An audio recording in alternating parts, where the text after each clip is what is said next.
বনি ইসরাইলের একজন আল্লাহওয়ালা হুজুরে পাকের হাদিস মুসলিম শরীফের পড়াচ্ছেন সাহাবাদেরকে, বলে সে যখন হাসরে উঠবে আল্লাহ তার আমল দেখে জান্নাতে দিয়ে দিবে, তখন তিনি বলবেন যে আল্লাহ হিসাবও নিলা না, এত ইবাদত করলাম, কয়েক হাজার বছর ইবাদত করেছে, সুবহানাল্লাহ, হাজার বছর হায়াত পেয়েছে, ইবাদত করেছে।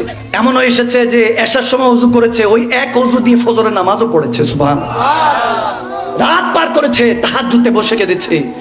যখন বলল ওই ব্যক্তি, আল্লাহ এত আমল করলাম, এত সাদাকা, এত দান, এত হজ, এত ইবাদত, এত সেজদা, রিক্কাতুল বুকা, এত চোখের পানি, কোনো কিছুই তুললা না, সোজা জান্নাত দিয়ে দিলা, হিসাব করবা না। আল্লাহ বলে ফেরেশতাকে, এই ফেরেশতা দিকা তার হিসাব কর। হিসাব করা গেছে, দেখা গিয়েছে হিসাবের মধ্যে পেয়ারা নবী বলছেন শুধু বান্দার একটা চোখ রাখলো, আর তারা সারা বছর, সারা জিন্দেগি, হাজার বছর ইবাদত রাখলো।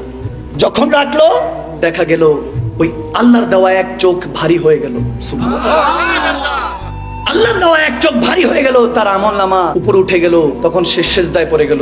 আল্লাহ তখন ফেরেশতাদেরকে ডাক দিয়ে বলবে, আরে জাহান্নামে নে, ফিনারে জাহান্নামা খালিদিনা, চিরস্থায়ী জাহান্নামে নিক্ষেপ করো। সে কাঁদতে থাকবে, আল্লাহ মাফ করে দাও। আমার দয়াল নবী পড়াচ্ছেন মুসলিম শরীফে হাদিস, হাদিসুন সহিহ, বলতেছে বান্দা শুকরিয়া করলা না, তাহলে তুমি সব হারাবা। আল্লাহর দেওয়া অঙ্গ প্রত্যঙ্গ সমস্ত কিছুর মধ্যে তোমাকে শুকরগুজার বান্দা হতে হবে। একবার উচ্চ আওয়াজে পড়ি আলহামদুলিল্লাহ।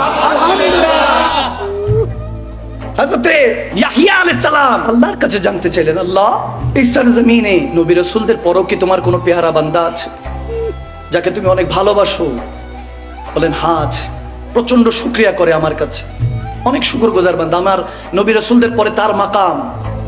বলে আল্লাহ যদি তাকে দেখতে পেতাম। সাথে সাথে জিবরিল আলাইহিস সালাম হাজির হলো, সুবহানাল্লাহ, বুখারী হাদিস। হাজির হয়ে তেনাকে কাঁধে উঠিয়ে জিবরিল আমিন উড়াল দিলেন। উড়তে উড়তে এক পাহাড়ের চটিতে ইয়াহইয়া আলাইহিস সালাম দেখছেন যে একটা বান্দা চোখের পানি ছেড়ে আল্লাহর দরবারে শুকরিয়া করছে, আলহামদুলিল্লাহ, আলহামদুলিল্লাহ।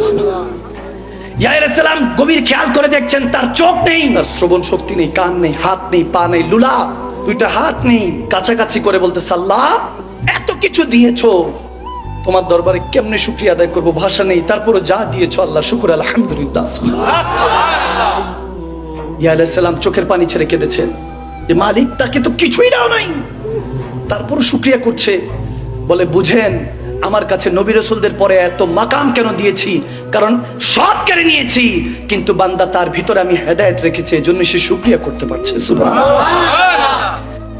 যদি বান্দা আপনার মধ্যে শুকরগুজার বান্দা হওয়ার কোনো ইলহাম না আসে, আপনার ভিতরে যদি ওই তাওয়াক্কুল না আসে আল্লাহ রাসূলের উপরে, কোনো ফায়দা হবে না।